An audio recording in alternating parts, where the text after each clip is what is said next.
listening to Achtung Millwall, broadcasting from the beautiful South Birmingham. Accept no substitute.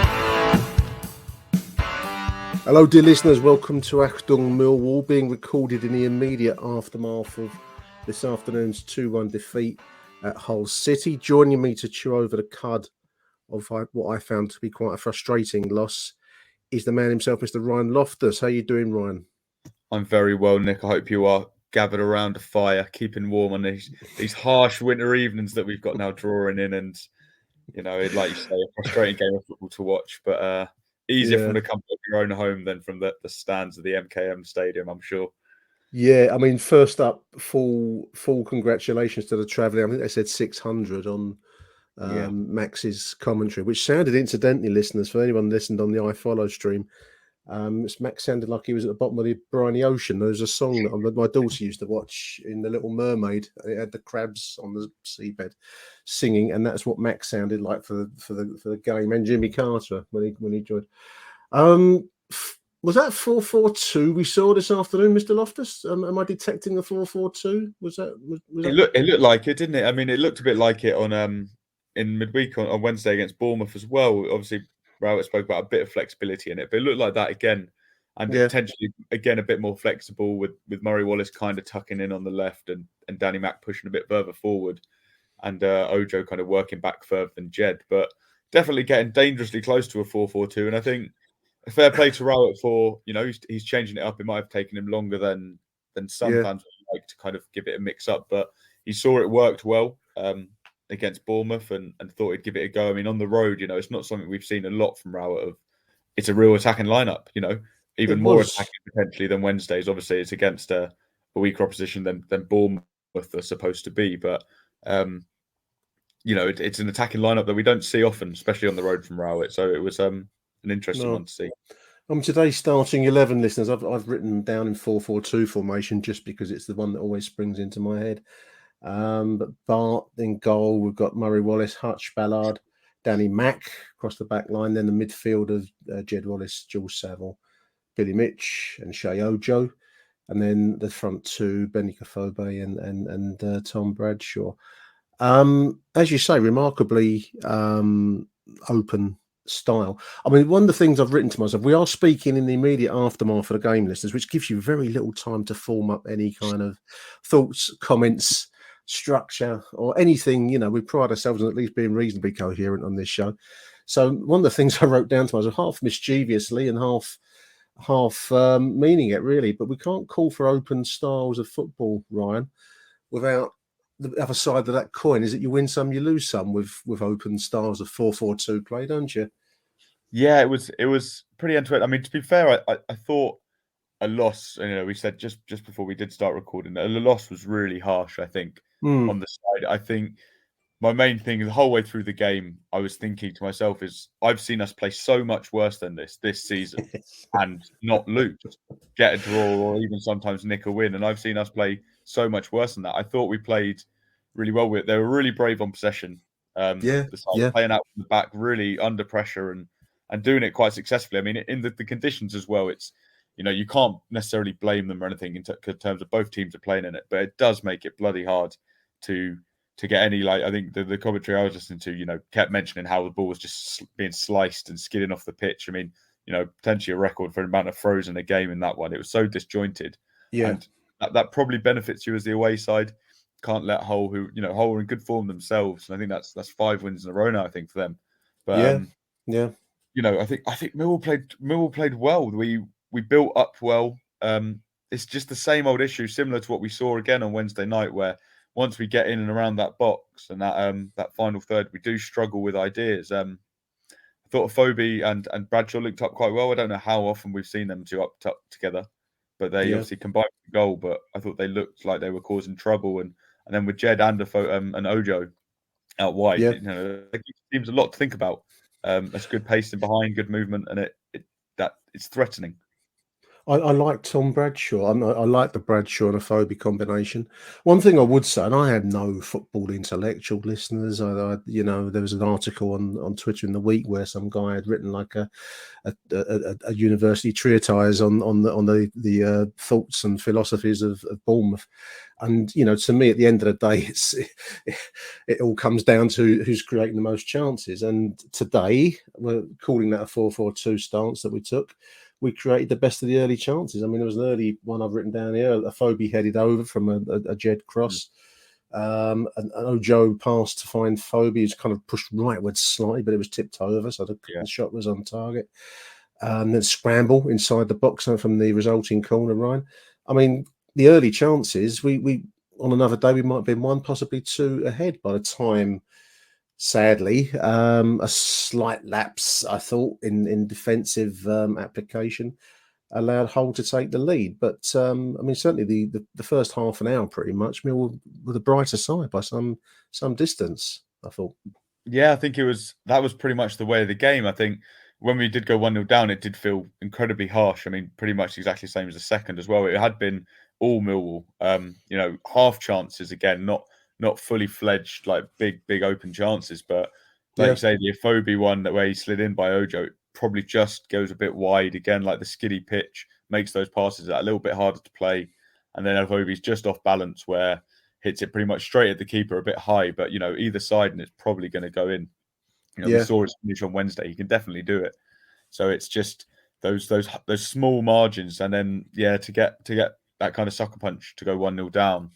It was really poor from Danny Mack. I think he'll be the first to hold his hands up for that. I think he rushed out of position there, didn't he, to try and yeah. It didn't even look like the ball was there to win, though. To be like watching it back, it doesn't look like the ball's really there to win. I mean, to be honest, he's lucky to get away with the booking as well, because it was not a good challenge on the whole man, and then it leaves a bit of a gap. Ballard has to go out and fill in, and that leaves Hutchinson 2v1 in the middle, and kind of Danny Mack kind of trying to fill back in, but in the middle of nowhere really. And it's an evidence for Rowett's maybe reluctance to play him all the time. Obviously, I was just going to say the same, Ryan. I mean, Danny Mack is a Millwall fan.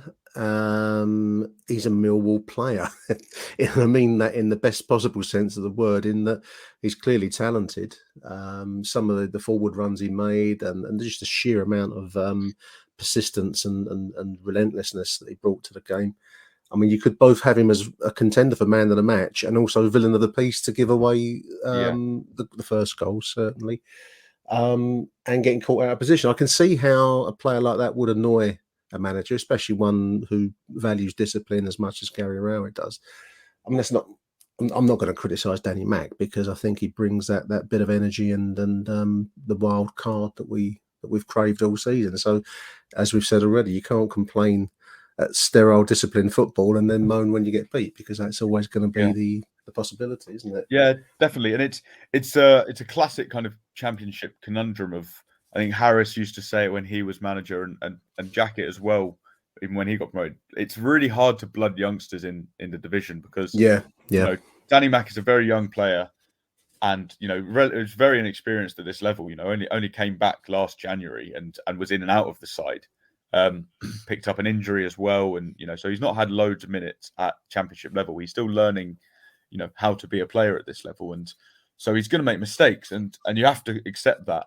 And that's what's hard. The championship, it's points are so valuable, and mistakes, you make a mistake, it costs you a goal.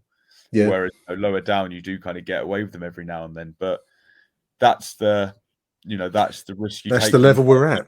And I, a lot of Millwall fans would rather see him in there making mistakes occasionally. But like you say, and his reaction and his character to come on, and I thought he was one of the best players on the pitch in the second half. His delivery was a little bit wanting, and a couple of times, I mean, at one point he was trying to swim across the turf when he did lose his foot. Really struggled to get back up. I wasn't sure what was happening there, but no, delivery could have been a bit better, but he was getting forward, causing problems. Obviously, had his shot as well, and that great tackle, a combination of him and Ballard at the other end, to keep out a goal. So he maybe costs one and saves another. And in the grand universal scheme of things, Nick, he balances it out, and in the end, another day he could have got the equaliser at least. No, there it is. I mean, there's your the thing in a nutshell, listeners. So I'm not here to damn Danny Mack. I'm here to praise him because it was a game that was always going to be a tough one. The whole city is the proverbial long northern trip, and conditions today were extreme. It got worse actually as the game. Well, it seemed to get worse looking from the comfort of my living room at this TV screen. The equalising goal. I mean, we were a bit under the cosh after we went 1-0 down. I thought that they stretched us a little bit, Ryan.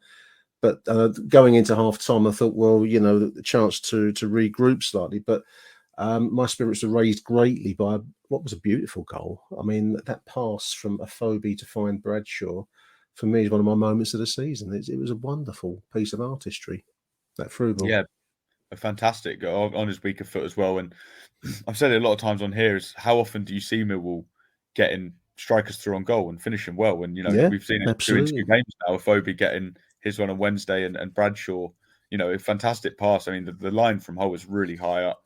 And, you think they might have seen from Wednesday that Millwall were really getting in behind at the moment. But we don't see that very often, but they seem to have added that to the game. And it's a great pass from Afobe. The finish from Bradshaw is excellent. I mean, it looks quite simple, going through 1-on-1. You'd always expect the striker to score, but he just lifts it enough that the keeper just has no chance. And, he's pretty central and gets it nice in the corner and just makes it look a lot easier, I think, than it was. And that's what Bradshaw can do. Like, I think with his goal droughts as they come, you forget how good a finisher he is. And a lot of that goal drought does come from just a lack of chances. But, in front of goal, he is an excellent finisher. And when he gets a bit of confidence, obviously, scored a couple a few weeks ago, and this season seems to be coming back to goal scoring form to an extent, at least. He's getting goals. That's what he's capable of, and I think, like I said before, about him and Afobe linking up really well, really complements each other. Bradshaw's not as tall as Afobe. I think Afobe they both press really well and they both harry defenders quite a lot. Afobe probably is a bit stronger, but you can see either of them playing that ball in, and like it was on Wednesday, it was Bradshaw playing a flick on for Afobe, and this time it's literally just the reverse. And if those two can get a bit of a run in the side together and get that bit of chemistry up, it looks like it could be an interesting partnership at least. I mean, again, it's something I wanted to raise or suggest or put it out there. I don't know if listeners would agree with this, but 4-4-2 seems to offer more chances of partnerships to build in that way. I mean, you've got the classic when Marlon was in his prime, the Marlon and Jed partnership, for example. And obviously, we go back further for some of the classics. But in that team today, I thought Danny Mack and Jed combined, Ojo as well, often combined well. And then the Afobe and Bradshaw double act as well. I think that's interesting, and it's something I want to see developed. We haven't had a proper partnership, it seems to me, at Millwall for some time. So that was a beautiful goal. I know that goals of the season are often spectacular shots from distance, aren't they? Because they catch the eye. But that, for me, is a contender for anyone's goal of the season because of the way that the weight of the ball through, and then the execution of what looks a simple chance, but as you've just said there, Ryan, is not. That's. How many times have we seen a John Daddy put that wide over the bar or, down the road or something? Right at the keeper. Yeah, I think it's a classic. And I like that point as well about the partnerships. I mean, the last partnership really is that Marlon and Jed, especially when Rowett came back in. The two of them for half a season potentially were unstoppable down that right-hand side. And 4-4-2 does give you that. You can get the wingers and the full-backs, you can get the centre-backs, and you get the strikers, and obviously the centre-mids all over the pitch. It just works up the shape of it well. But I like the flexibility that Rowett seems to be putting in as well. With Murray Wallace at left back, it's very easy to change in and out of the 5 to the 4. If Ojo at times was working back really well, I thought Ojo had a decent game without being fantastic. But if it's Ojo there, if it's Malone, it's quite easy to adapt it in game and lets Danny Mack push on a bit more when you've got that defensive cover of Murray Wallace. So it looks, of the last 2 performances, I would say how Millwall are starting to set up with 2 out-and-out strikers up front as well, regardless of what the shape is. Yeah. It looks like Rowett is coming onto something, and it looks like this is going to be effective. I mean, again, I agree. Still creating chances maybe around the box, but we definitely added more. Today, and it was the rub of the green. I really felt in so many like in the second half, the Hull managed to scramble away a couple. That one where the defender kind of flicked it and it came across, and Afobe tried to put it back in. And any other day, that goes in. And even their 2 goals, they were a hint of fortune about both of them. The cross that came in was kind of missed header, and then it almost hit their attacker in the face. And the second ping one, pong, wasn't it? Yeah, bouncing and the around. second one with Hart not quite clearing it with the save, and Millwall, even the defenders trying to not quite clearing the cross that had come in. It really was sort of rubber the green game for me. Yeah, no, I was just looking at the second goal, ping pong. It was kind of toing and throwing inside the 6-yard box. We didn't clear it, so I suppose you've got to put it down to our account in that sense. Luck plays its part, listeners, of course. Conditions were, I don't know if they were worsening in reality for those that went up there. It looked like it was worsening from, from the TV coverage. Rain and sleet and a kind of a general northern grimness. So sometimes these moments, if you keep putting the ball into danger areas, Ryan, you're going to get a chance, and that's what happened for 2-1. We did continue to create chances thereafter. I mean, Ojo bubbling across the 6-yard box on 60 minutes, and when Smith came on in 66, the ball seemed to be cleared off the line from my take on it. Anyway, I think the removal of Ojo for Bennett, I don't know. It didn't quite spark us. There was no. We seemed to lose a little bit of something once Shea, and also Tom Bradshaw once he left the pitch. We just seemed to lose a little bit of energy after those 2 subs. I don't know if that's fair. No, I thought that myself. I thought the subs. I thought it was a bit early for Matt Smith when he come on just after 60 or so minutes. I agree. Especially in those sort of conditions where the ball is swirling up in the air and it's that windy, knocking long balls isn't going to be super effective because they're going to get held up in the air and defenders have a chance to read them. And I did think the subs today, potentially in the wrong order. I mean, Bennett normally has a bit of an impact, and he did, to be fair, like towards the end of the game, he started running at his fullback a bit. But, But it did change the game probably for the worse for Millwall. Not that whole massively came back into it, but it did change the pace of it and the dynamism that we had. I think Smith is definitely last 20 minutes at least. I think you're bringing on for half an hour, it can be quite. You're asking a lot of him early, and then you're set in your ways. I think Rowett said that about why he didn't bring him on against Bournemouth. About that, the fact that it changes the tempo of the game massively. And to comment again on our squad depth, really, isn't it? I mean, the fact that George Evans is the 3rd player to come on, that's not really that's the equivalent of putting Kieftenbeld on to see out a game. Really, it's not an inspiring change that's going to drive forward. To point I made to myself, I mean, Evans came in late, 81 minutes. He came on for Saville. George Saville, Ryan, doesn't look the same player. He was anonymous for large chunks of the game today for me.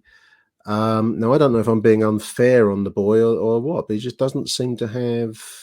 I mean, when I thought to myself, when Evans came in, that's a better, that we're improving our midfield with that substitution, although albeit with 9 minutes to go. I wonder what the problem is with George Saville. He doesn't seem to be the same player at all. How do you see him? Yeah, I made the exact same note, to be honest. I've made it partway through the first half, really. He looked. I think people have been commenting saying, he's not really been doing anything, not being as effective. No. He set really high standards when he left. Obviously, his final season was so good with Millwall that I don't think he's the same player that he was when he left. I think I'd agree. And plenty of time up in the northeast and under Neil Warnock. It beats a man down to an extent. It beats you down. That's right.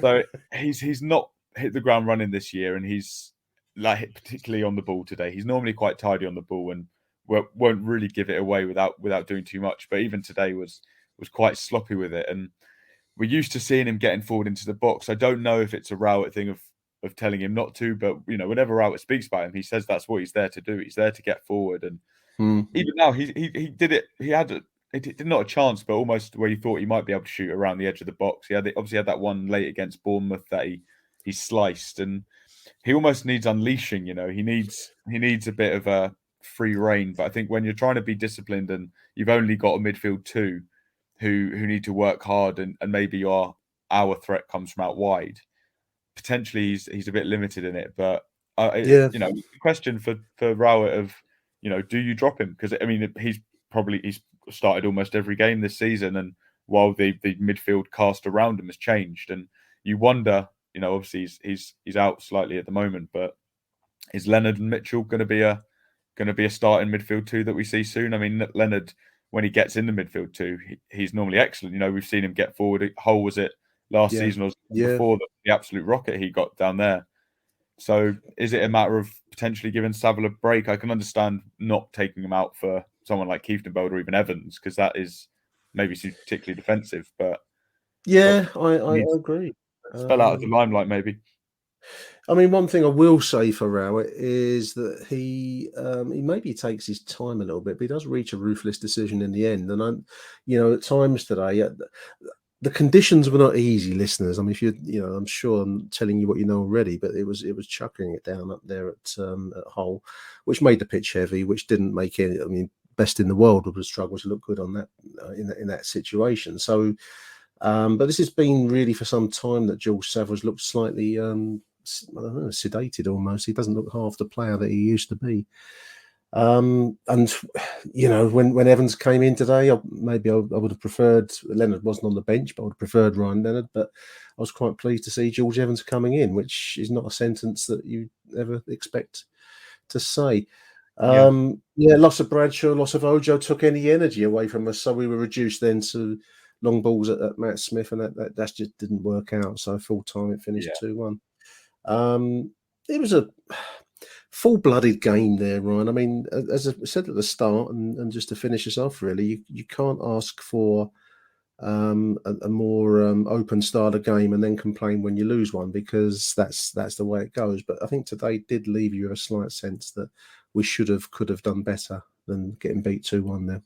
Yeah, I think you look back at the two games. I mean, I know on the chat, Michael and Mike were really impressed with us against Bournemouth, and I think looking back for this week, really, you think we could have had 6 points in 4 days, really, against Bournemouth. Probably, could have or should have won there, and even today, I think even a point wouldn't have been bad in the conditions, but a loss feels particularly harsh. And I think it would have been similar if we'd have lost that Bournemouth game. It would have felt similar, really. We put in a very similar performance, to be honest, and this time didn't get the rub of the green. I think individual errors again. I know Rowett does point to that a lot, but this time it really does seem like that was the case for the goals. I mean, other than those two chances, did Bart have to make a save? Really, the Hull weren't really threatening, and those really having to pick the ball out of the net. That's what he did. It's just sloppy play, really, and Millwall not being able to find the cutting edge. I think Hull's keeper had a really good game. That save he did from the I wasn't sure whose header. I think that might have been Saville actually from the corner. Got a little flick on the header, and that was a phenomenal save. And this is where I say with the rub of the green, on another day that falls to a Millwall player who then taps in. But in this case, their defender happened to be just in front of Afobe and managed to clear. So I think in a championship season, in a full season, late November, this time of year, you get a result like that. And, it's the commentator was saying, that's our 5th loss now. We've had 4, only Fulham have lost less fewer than us. I think we were level with West Brom, and, they're the top 2, top 3 sides. We're not losing games. That doesn't feel like a game we should have lost. It doesn't feel like a game we deserve to lose. But like I said, with Hull on a run, it's that classic thing of momentum. When you're on a bit of a streak, you get the rub of the green, you get the roll of the dice sort of thing. When Millwall went on their run under Harris a little while ago, there's a few games where we did squeak a win, and we did get that lucky decision or a lucky deflection or something. When things are going your way, they seem to keep going your way. And that for Millwall at the moment, it's about building momentum, building that momentum. Something we struggled to do under Rowett. You said it before we came on. We seem to be this season, especially, wait until we're a goal down to start playing, and it's becoming a trait. And we are getting ourselves out of a hole a lot of the time. But when we don't, it is harder for us, and we just need to learn how to build momentum. Hopefully, these 2 performances, they can kind of look past the results and build on that. But at the same time, we don't, coming into Christmas, you don't want to lose too much of a grip on, or don't want to lose your reach of the top 6. We want to at least be within 3 or 4 points of it, if not up in it by Christmas. We don't want to fall too far behind because of silly results like this, really. Achtung, Millwall. No. I mean, obviously December. There's still 4 games, I think, to go across December, and then a big January. I mean, depending on where we stand in the division, will govern any moves that we may or may not make when the transfer window opens. I presume for any ins, there's got to be a few outs. I mean, the obvious outs, if deals can be reached, would be John Daddy. I can't see him if he's not playing and featuring now. He never really will, Ryan, will he? I mean, No, he'll be going, I'm sure. Oh, well, I say I'm sure he'll be going at some point, but whether or not January. I mean, I'm pretty sure it's well reported that he had offers in the summer and turned them down both in England and abroad. So whether that's a wage thing or it's not ideal. Hopefully, a season of not even stepping on a football pitch might change his mind to an extent. But yeah, losing someone, not even stepping on the under-23 football pitch. Exactly. You can't even But then at the same time, that makes him less appealing for anyone to come in for. You think about so unfit, like match sharpness wise. Sharp, yeah. No, I agree. It's not going to be. God bless the team that brings him in as their thing to spark a playoff push. Whether or not he ends up back in Iceland, I don't know. But Ben Thompson, another one who looks like he's probably on his way out. Whether or not that's on a free when his contract goes, or if it's just a loan, or however it goes. But definitely some outs before some ins. For different reasons. Ben obviously leaves with his head held high. He's just not been picked, and to some extent, I can see Gary Rowett's thinking there. I mean, that might be seen as harsh by some, but I can see that Ben needs to play, and he's not going to be playing at Millwall. So, John Daddy, Ben Thompson, and I guess would you be looking to out Conor Mahoney, or is he probably the least likely to? I mean, he seems like, to put it last week, a fragile Ming vase. You might get it in the British Museum. Yeah, exactly. Delicate flower. If they were looking to offload him, that's it depends whether or not he's fit. And I think this year and last year, his injury record's been a bit spotty. And again, he's another one who's just not even getting on a pitch and makes it. I mean, if I'm sure, obviously these talks are always ongoing at football clubs, but the decision will be is either they need to give him a new contract or sell him in January. Again, it's like a Jed Wallace situation again, but with a much less valuable asset of Millwall have paid over £1 million for Conor Mahoney. And got a tune out of him for 3 years. Amazing to think that he would have, at the end of this season, he's been at the club for 3 seasons, and we'd always have that New Year's Day against Luton, but very little. I feel like I've barely seen him. Exactly, like he's not once or twice, Yeah, and it's a real shame, He, like you say, he looks bright, but then the injuries and then fades out of games and very patchy. And for Millwall to lose, if they lose a player who they spent a 7-figure fee on for free, then it's got to hurt. Yeah, it's got to hurt. That you got to be looking at people who sanctioned signings. And obviously, that was made under Harris, but that's and obviously we've got new head recruitment now. But that raises serious questions at a club where money's tight and money isn't great. If Jed goes as well and we don't reap in any cash for him, that's 2 big outlays or potential incomings that we could have gotten, in the other direction that have not worked and they put the club in a difficult position almost. I'm going to give you Svengali style godlike powers at Millwall at the start of January, Ryan Loftus. If, presuming that John Daddy, if we can wipe the slate clean of the players that are not featuring, and presuming that we are in a position to do deals, would you strengthen by maybe taking, if there's an offer for Jed, would you maybe take that offer to strengthen? If so, where would your mind be working to improve the current squad? Would that feature Jed going out even? I mean, I'm not drawn to that solution, but what do you think? Yeah, so hard, the Jed situation. I mean, I think selling him in January would be almost an admission from the club that playoffs might not be on the cards. Yeah, we ain't going up. Yeah. I think that's the issue. And I was, I was saying in our chat the other day, and I was chatting to a couple of the guys on Wednesday at Bournemouth, and it's really hard to see where he'd go for me. Like I said, like looking at the table and where teams are, the only two sides I could see would be West Brom or Stoke, and I also can't really see that coming off because everyone else, if Jed wants to play in the Premier League, like he doesn't hide away from that. He's an excellent Championship player, has been a great servant for the club, and does deserve a shot at the Premier League. Absolutely. I don't know, obviously, because he's never had that step up.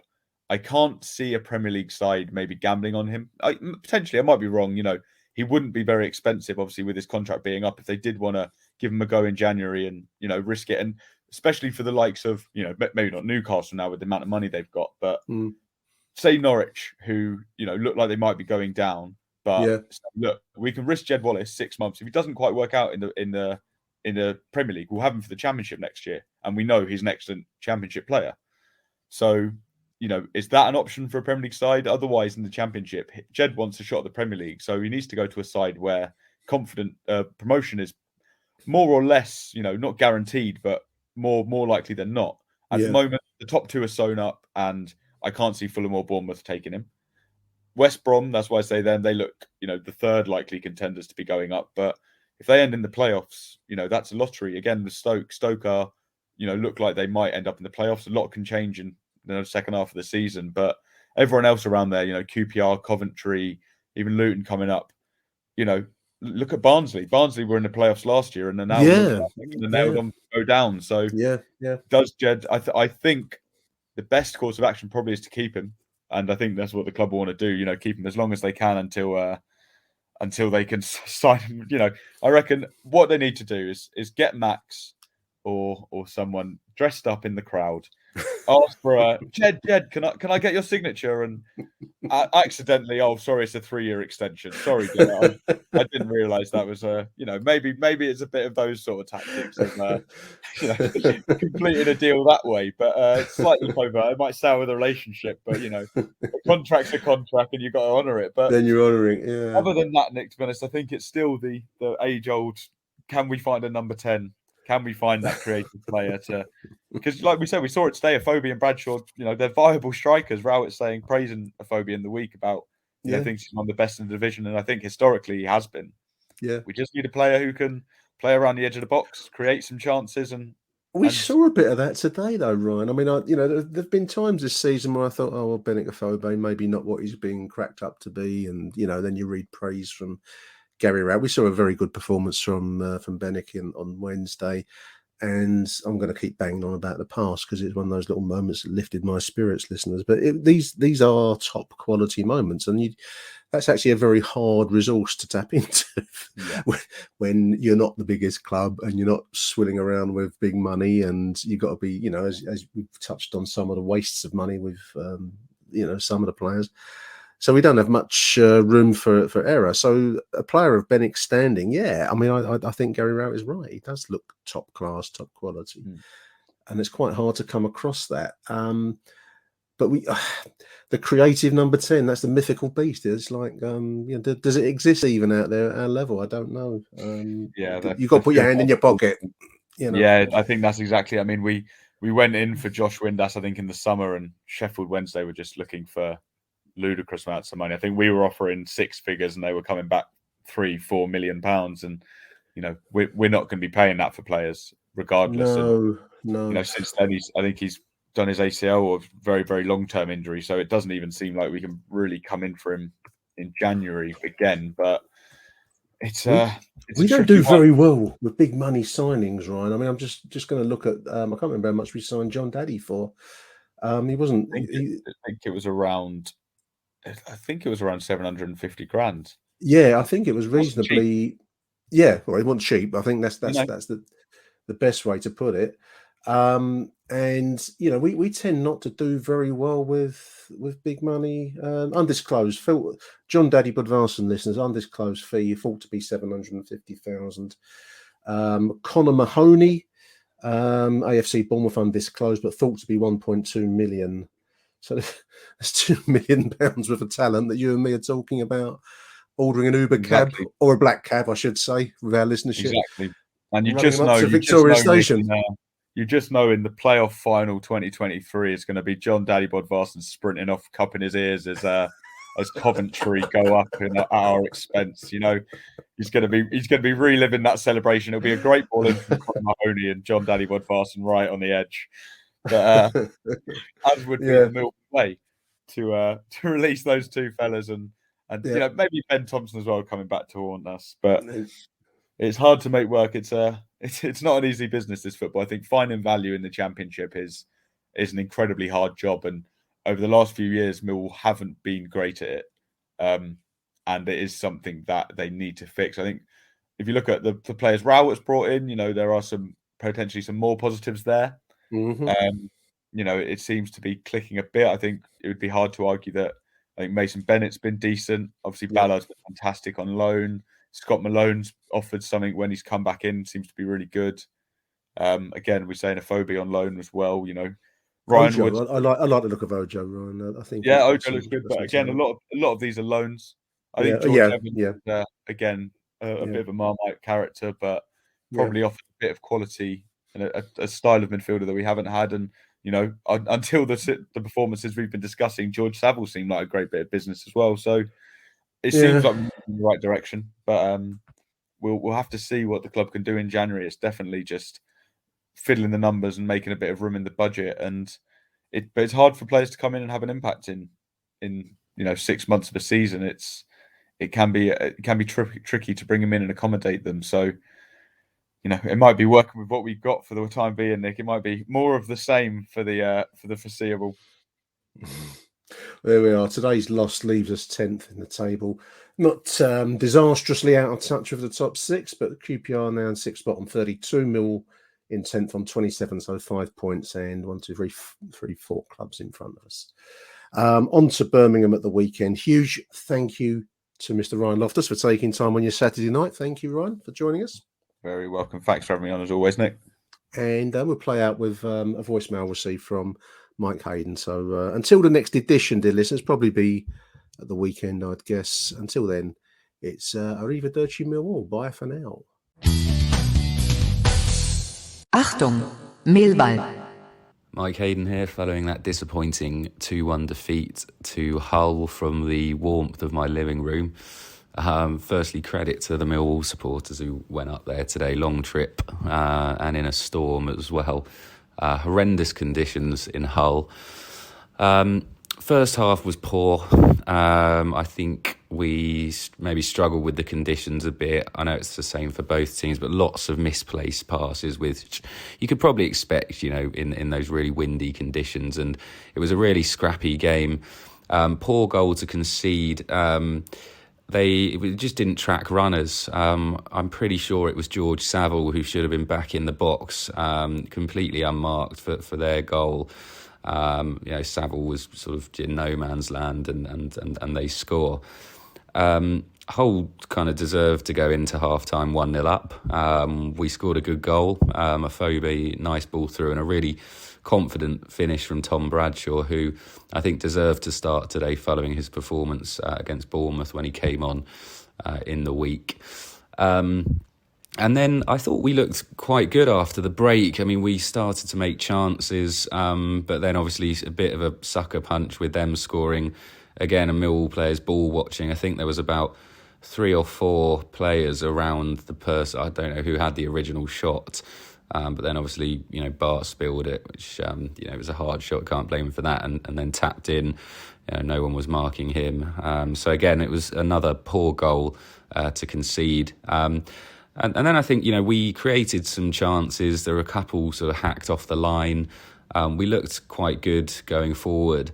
So I was a bit confused why Rowett brought on Matt Smith, because if I'm honest, it looked like we might get an equaliser. If I'm honest, it looked quite good going forward. Few chances, as I say. So, you know, it wasn't like we weren't creating anything or nothing was happening. Well, I think we were. But to bring on then Matt Smith, it kind of just petered out. I know maybe it could have been a game for him to cause some chaos with the conditions, but because we were attacking quite well, I really didn't see the point in bringing Smith on.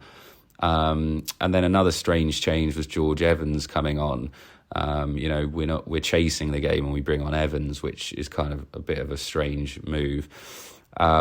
So I don't think we necessarily deserved to lose. It was a pretty poor performance, but I think probably a draw would have been fair. But it's disappointing because I don't think we've won in 3 now. And following the I guess real pleasing performance in the end against Bournemouth, and then to see that is the inconsistencies kind of creeping back in, and I thought we would go there and win today. However, credit to Hull, I didn't actually realise, but that's 4 wins on the spin for them, so they're clearly on a good run of form. But I think a draw would have probably been fair. I think it's about time George Saville got dropped. He's not doing enough for me in the team. I think there's other midfielders.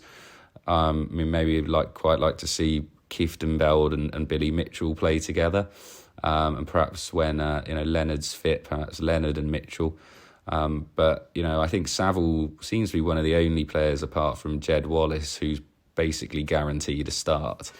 Alongside obviously some of the defenders, but I don't think his performance has warranted a definite start.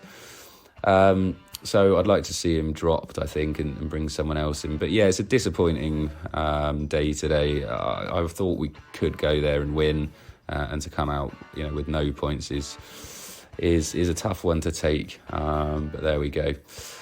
On to the next one. Come on, you Lions.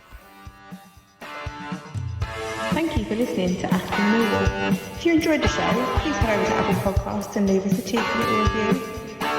Arrivederci Millwall. Till next time. Who do you want to watch?